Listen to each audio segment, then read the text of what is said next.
Hello everyone and welcome back to JoyClicks. My name's Christian and we've got some rumors that have come out of the woodwork recently that's making me excited, okay?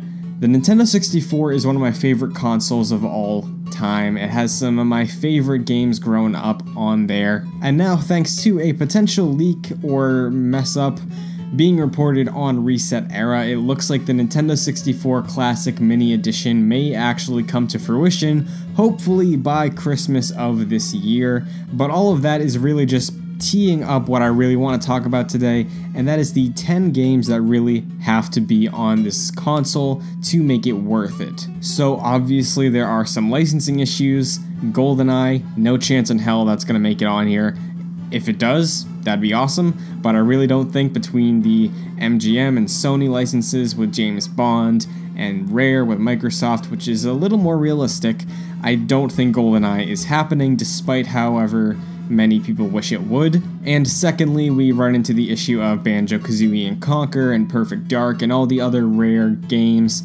That itself is a little tricky as well, just because of Microsoft's involvement with the current day Rare. So for the sake of this list, we're going to brush those aside and talk about the 10 realistic games, plus one special one that actually has a chance of making it onto our N64 minis, if we get them this year. Starting off on the list, we have Super Mario 64. It's an obvious choice. There's no doubt in my mind that any version of an N64 mini will come with Super Mario 64 included. It's one of the most impactful, most influential games of all time. It really brought gaming into the 3D sphere in a full-blown, fully realized original way that set the benchmark for what to expect out of games' controls, their interactions, and pretty much everything moving forward, especially in that generation. So Super Mario 64 will absolutely be on this console. Next up on the list is another pretty obvious choice, and that is Ocarina of Time. So The Legend of Zelda Ocarina of Time was the first 3D Zelda game. Similar to Mario, this was the first endeavor of Nintendo's long-running franchise into the 3D virtual world. I don't have to explain what Ocarina of Time is to you because you probably know it if you're watching this video. But November 2018 is the 20th anniversary of The Legend of Zelda Ocarina of Time.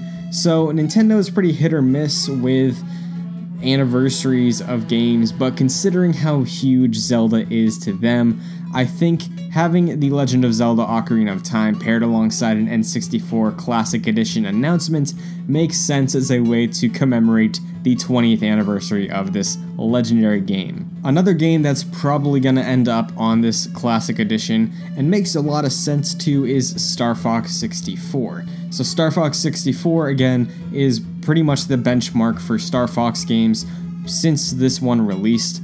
Every single version of Star Fox we've got after the fact was essentially a remake of Star Fox 64, which to my knowledge was a remake of the original Star Fox. So Star Fox 64, expect it on your mini consoles, because Star Fox is having a rough time right now, but he's in Starlink, so he's still around, he's still kicking. Next up on the list, sticking with the trend of fan favorite games, Paper Mario. The original Paper Mario was a benchmark title. It started an entire new arm of Mario as a franchise, following up the Mario RPG that we got on the Super Nintendo with Super Mario RPG. Paper Mario was a unique new take on the classic character, bringing him into a new genre that would be perfected in Paper Mario the Thousand Year Door, expanded upon in Super Paper Mario, which is very underrated in my opinion. And yeah, Paper Mario has been gone in its true form for a long time, so I'm sure Nintendo would jump at the potential of releasing the original game once again and getting a positive reaction from Paper Mario's fans. So for the second half of this list, I wanted to pull some more obscure picks. This next one isn't entirely obscure, but its existence and release at the time was obscure, and that is The Legend of Zelda Majora's Mask. So Ocarina of Time, like we just went over, is the benchmark Zelda game. It has been forever. Potentially, it's finally been usurped about 19 years later by Breath of the Wild, depending on who you ask. And Majora's Mask is the perfect reprise to The Legend of Zelda Ocarina of Time. Majora's Mask took what was great about Ocarina of Time's world and characters and interactions and really made it much more personal, made it a darker story, made the mechanics so vital to the way you experience that game, so only choosing to include one Zelda game doesn't sound likely. The two Zelda games on N64 go in a pair, they go hand in hand, so if you have Ocarina of Time, you have to have Majora's Mask. Moving right along though, we have another game similar to Paper Mario that fans of this title have been begging for a sequel, follow-up, spiritual successor for ages, as long as I've been on the internet. Pokemon Snap. So, the previous two Nintendo consoles, the Wii U and now the Nintendo Switch, seem like perfect candidates for a Pokemon Snap game. Even Pokemon Go seems like a perfect place to include Pokemon Snap mechanics. Going on a safari, exploring in the real world, or in a game, fictional setting, where you can take pictures of Pokemon and gain points and level that way. It seems like a formula that should have been repeated, considering there's so many Pokemon now, but the classic tight original release of Pokemon Snap would fit right at home, being a nostalgia piece for people to revisit on the N64 Classic, because nostalgia is really what they gotta go for here. And speaking of really going for nostalgia, we have to address one of Nintendo's flagship franchises, and that is Super Smash Bros. Super Smash Bros. Has become one of the most accessible, competitive, hyped up Nintendo series over its lifetime as a franchise, and it started on the N64. Now, it may seem like it's obvious that you gotta have Smash Bros. On this thing. I wouldn't put it past them that Ultimate's coming out, it's having all the content from the original Smash Bros. But going for nostalgia, like I said, the N64 Classic has to have the original Smash Bros. Where it started, that original tight roster. Keep it simple, Sakurai. Get Nintendo on board, put this thing on there. Entering the top 3, we have my personal favorite Mario Party, and that is Mario Party 2.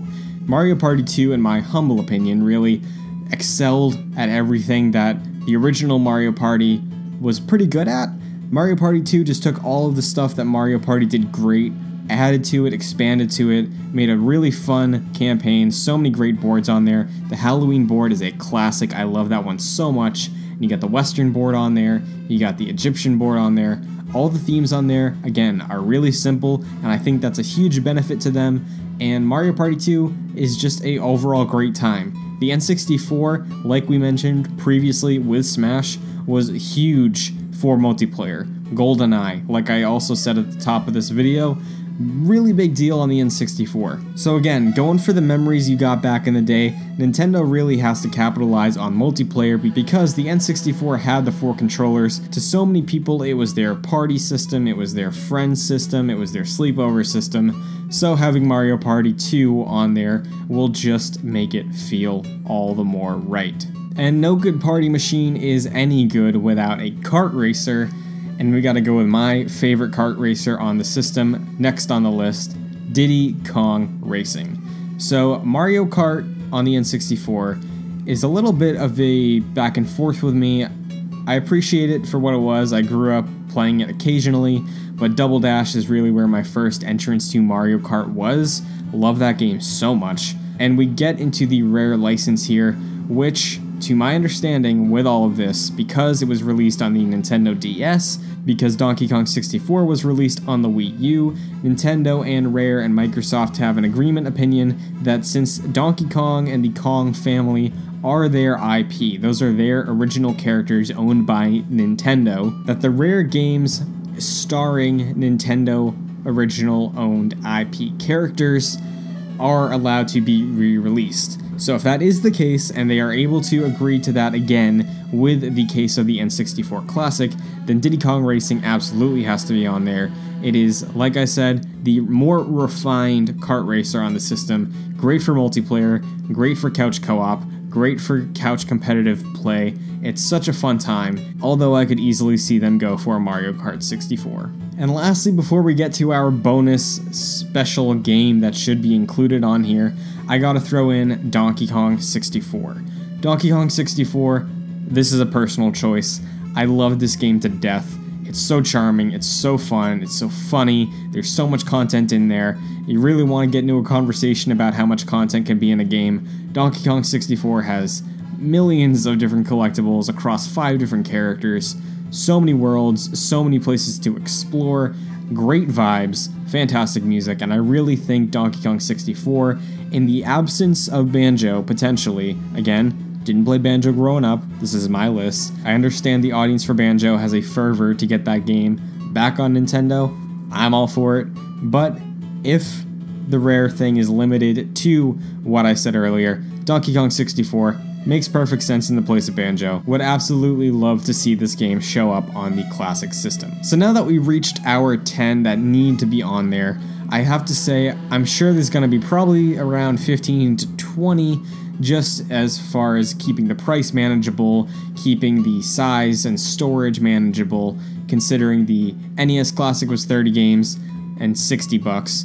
The Super Nintendo was 80 bucks and 20 games plus one. I think having around 15 to 20 plus an additional one would make a lot of sense. So I did a little bit of digging of games that Nintendo could throw on this thing to make it a bonus novel little item, that it has an exclusive title you can't get anywhere else, like they did with the Super Nintendo Classic for Star Fox 2. And the conclusion I came to is another one of my favorite Nintendo franchises, Animal Crossing. Specifically, the first release of Animal Crossing in Japan on the Nintendo 64, which translates to Animal Forest.